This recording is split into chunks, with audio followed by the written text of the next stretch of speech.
साथियों नमस्कार। अनंत वक्ता धुरंधर सीरीज के एक नए एपिसोड में आपका स्वागत है।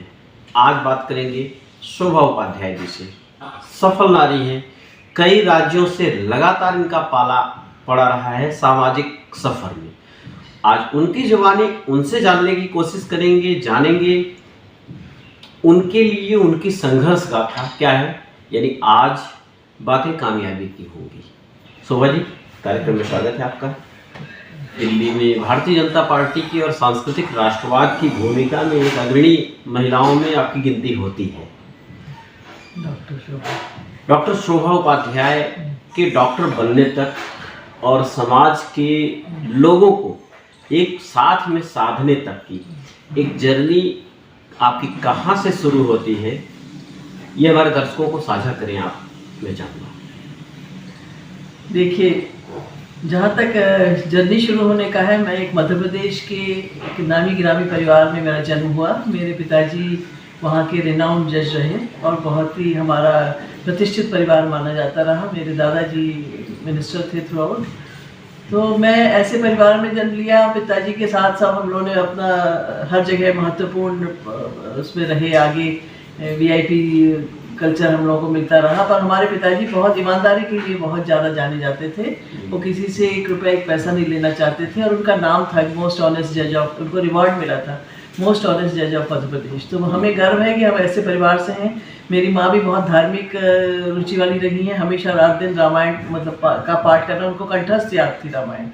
और मेरे मामा जी डायरेक्टर जनरल पुलिस रहे। ऐसे परिवार से वो आई हुई थी, पर उन्होंने जिस तरह से हम लोगों को पाला पोसा, हम लोगों को जो संस्कार दिए, वो संस्कार आज भी हमें लोग बताते हैं कि आप पता लगता है आपके व्यवहार से और आपकी कार्यशैली से कि आप एक संस्कारित परिवार से हैं। तो बहुत खुशी होती है। सबसे एनवायरमेंटल बायोलॉजी में मैंने रिसर्च किया, मुझे यूजीसी फेलोशिप मिली, यूनिवर्सिटी में मैंने टॉप किया था। मैं आज भी जवाहरलाल यूनिवर्सिटी की तरफ से मिला हुआ अवार्ड मेरे पास है, जो यूनिवर्सिटी के टॉपर्स को भेजा जाता था। तो मैं उस तरह से अवार्डेड रही हूँ, मैंने मेरिट में रही हूँ। कॉलेज की प्रेसिडेंट के रूप में मेरा नॉमिनेशन हुआ। तब से राजनीति तो मेरे ब्लड में ही थी। लोग अभी पूछते हैं कि आप एक जज की बेटी होके और आप कैसे राजनीति में कैसे आ गई, तो मुझे उसी समय से कॉलेज प्रेसिडेंट के लिए नॉमिनेशन हुआ। पर उसके बाद मैंने वो बनना पसंद न करके यूनिवर्सिटी में वाइस प्रेसिडेंट की भूमिका निभाई, बॉटनिकल एसोसिएशन में ली। और इस तरह से मेरा राजनीतिक करियर भी, विद्यार्थी काल भी मेरा बहुत दमखम के साथ मैंने अपनी पूरी भूमिका निभाई। जब विवाह दिल्ली में हो गया तो मैं दिल्ली आ गई।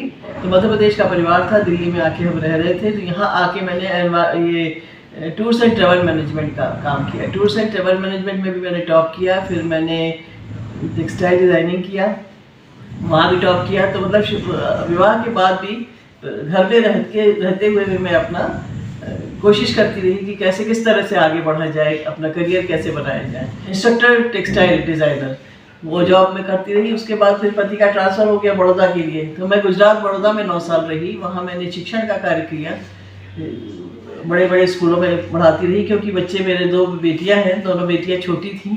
तो मैंने परिवार से सामंजस्य स्थापित करने के लिए मैंने ऐसा काम लिया कि जिससे मैं बच्चों के साथ स्कूल के समय जाती थी और उनके आने से के साथ लौट आती थी।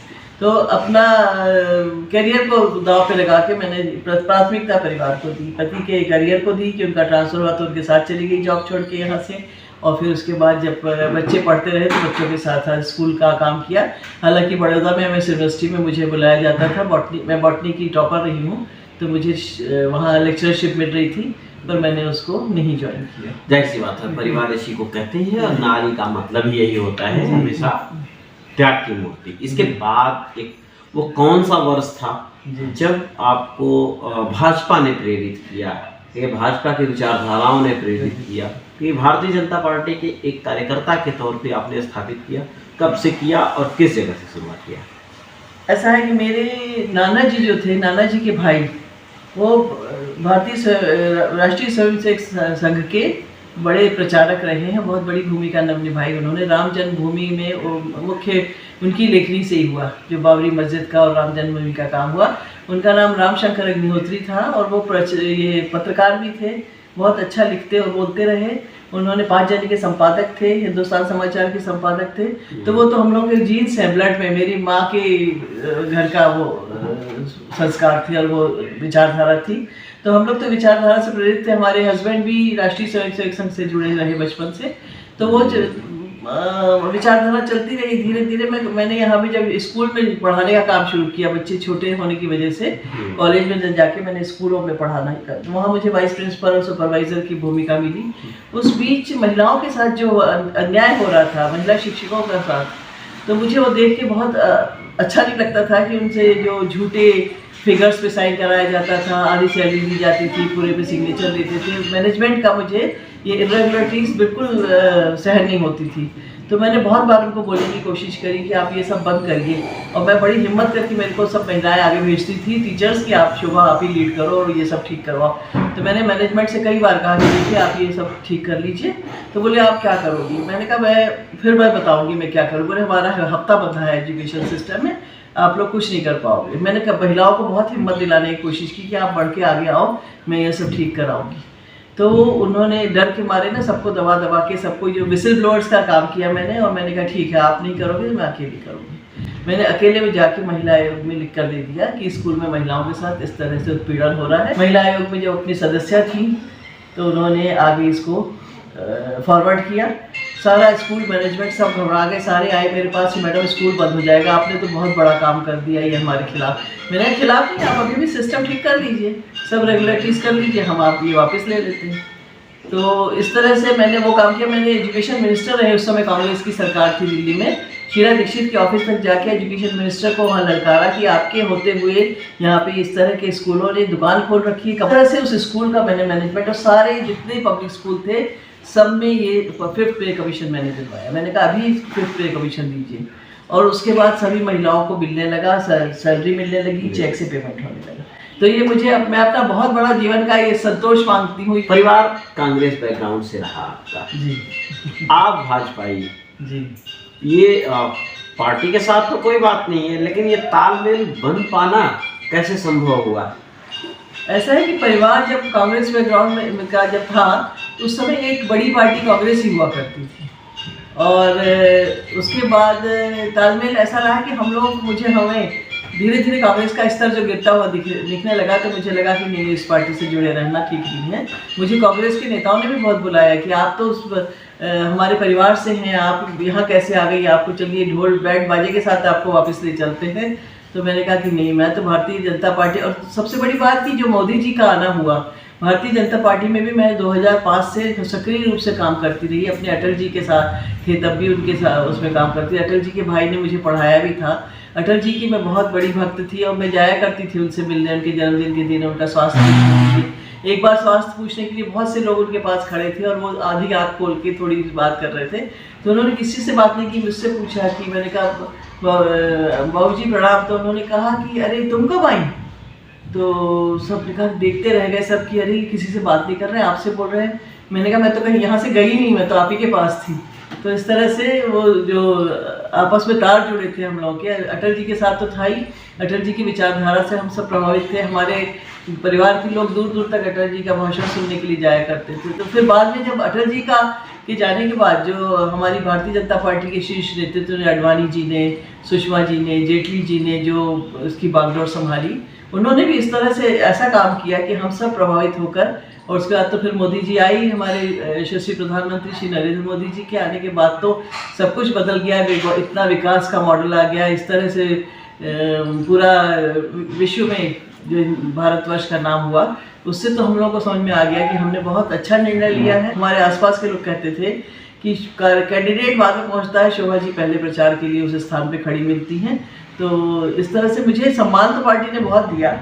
और मुझे भारतीय जनता पार्टी की मैं ज़िले में 2 बार मैंने ज़िले से शुरू किया।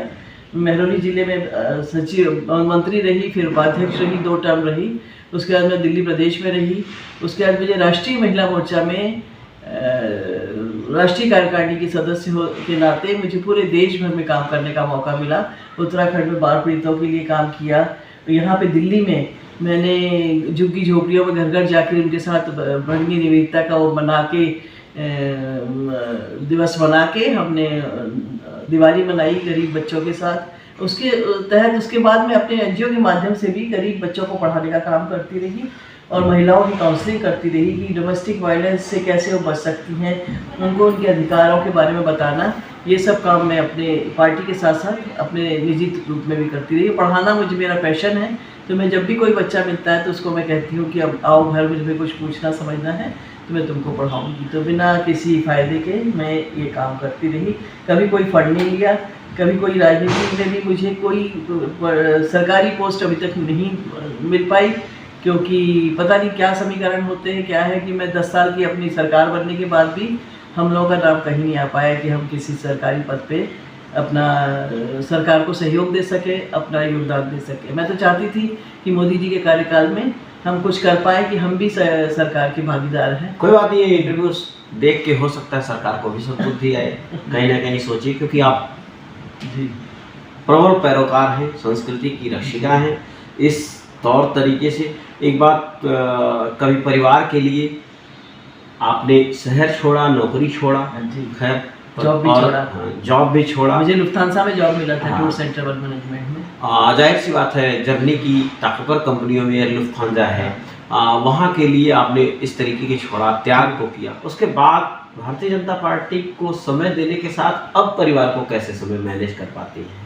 ऐसा है कि मेरे पति इंजीनियर रहे पेशे से, और उसके बाद उन्होंने एनवायरनमेंट में बहुत काम किया। वो भी एक साइंटिस्ट के तौर पर बिना किसी प्रलोभन सैलरी लिए काम करते रहे। पोल्यूशन कंट्रोल बोर्ड के वो असेसमेंट कमेटी में रहे, तो 7 वर्ष 2 बार रिपीट किया गया, और बहुत ज़्यादा अपना अध्ययन के माध्यम से उन्होंने कंट्रीब्यूट किया उस डिपार्टमेंट में। आज भी लोग याद करते हैं कि अशोक उपाध्याय जी का जो नॉलेज था और जो योगदान था वो बहुत सक्रिय रहा। मैंने अपनी बेटियों को इस लायक बनाया। सबसे पहले तो मैं पूरी तरह सक्रिय राजनीति में होते हुए भी मैं वो नहीं कर पाई जो बहुत सी महिलाएं रात दिन वहाँ रात पे भी रह के दिन में भी रह के कर पाती हैं। मैं नहीं जा पाई क्योंकि मुझे बच्चियों की प्रेफरेंस था। मुझे था कि पहले मेरी बच्चियाँ अपने संरक्षण संवर्धन उनका अच्छे से हो पाए, तो मैंने उनको पढ़ाने में ध्यान दिया, उनके समय से विवाह किया, उनको जॉब में पहले व्यवस्थित होने दिया। मेरी एक बिटिया मारुति की ब्रांड मैनेजर थी यहाँ पे, और उसके बाद वो अब विदेश में जाके टेलेस कंपनी की सीनियर मैनेजर है, टेलीकम्युनिकेशन कंपनी की, वहाँ भी वो लोग बहुत काम कर रही हैं। और दूसरी बिटिया मेरी यहाँ नीति आयोग में अटल इनोवेशन लैब देखती है। आपने कार्यक्रम में हिस्सा लिया, आपका बहुत बहुत धन्यवाद। आज के लिए बस इतना ही। ऐसे किसी धुरंधर नारी से फिर से भेंट करवाएंगे। बहुत बहुत धन्यवाद। बने रहिए, बहुत ध्यान से रहिए। धन्यवाद, नमस्कार।